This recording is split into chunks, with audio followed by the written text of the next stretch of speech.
Dark Ages. In this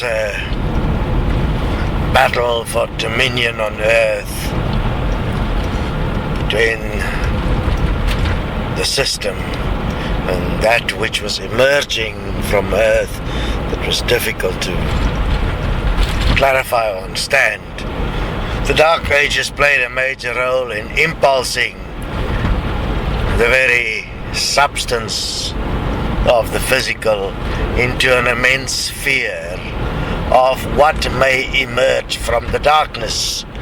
Because you see, there was very little light at night, and in the darkness of the night,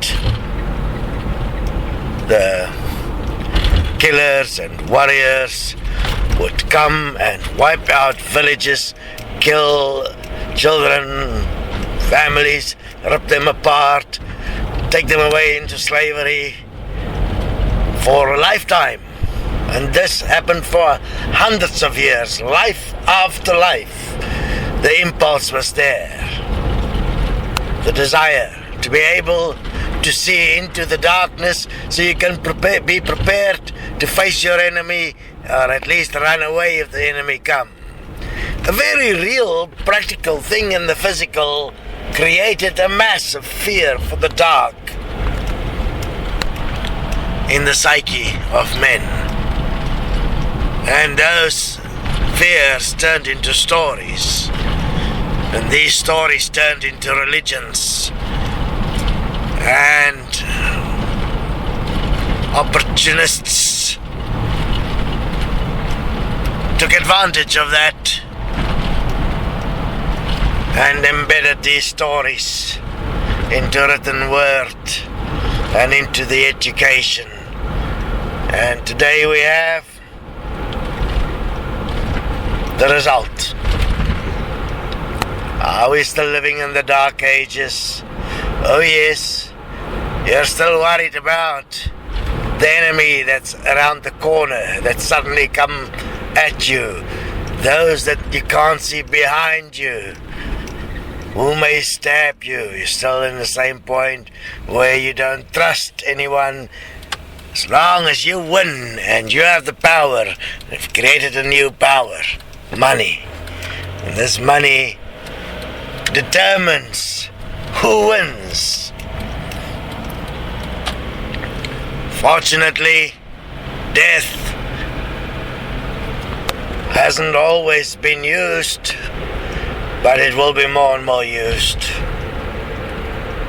Because there is one power greater than money, but it's only...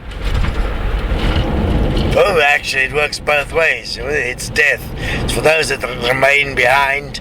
They keep the power this side. And obviously where you go, that is going to be a mystery, isn't it? Fascinating. Most will probably see us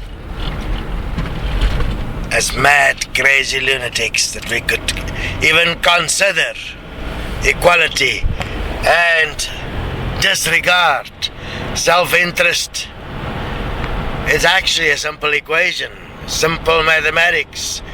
All the dear politicians and psychologists and socio-economical researchers and economists and you name them are missing the vital part about equality. Because when one gave to everyone what you would like, you are also a receiver, and thus you are equal, and thus all is taken care of. Therefore, that which Jesus proposed, love thy neighbor as thyself, that simple law into practical application as a mathematical equation solves all the problems of the world.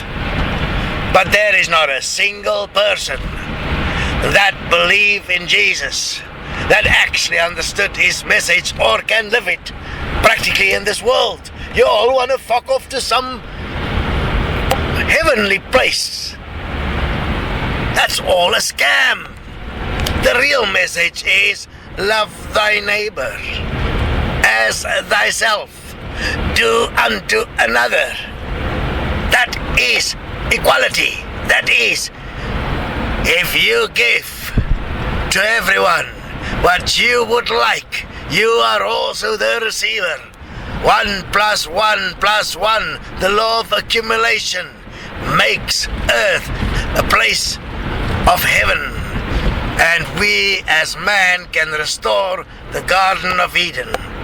That's not some wishful thinking. That's actual, practical.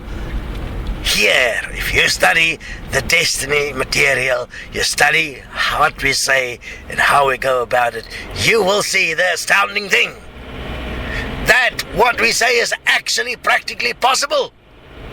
We can actually change the world, not through faith, not through love, through actual living, applying equality, giving, the real forgiveness, self-forgiving. You give for yourself, the absolute gift of life.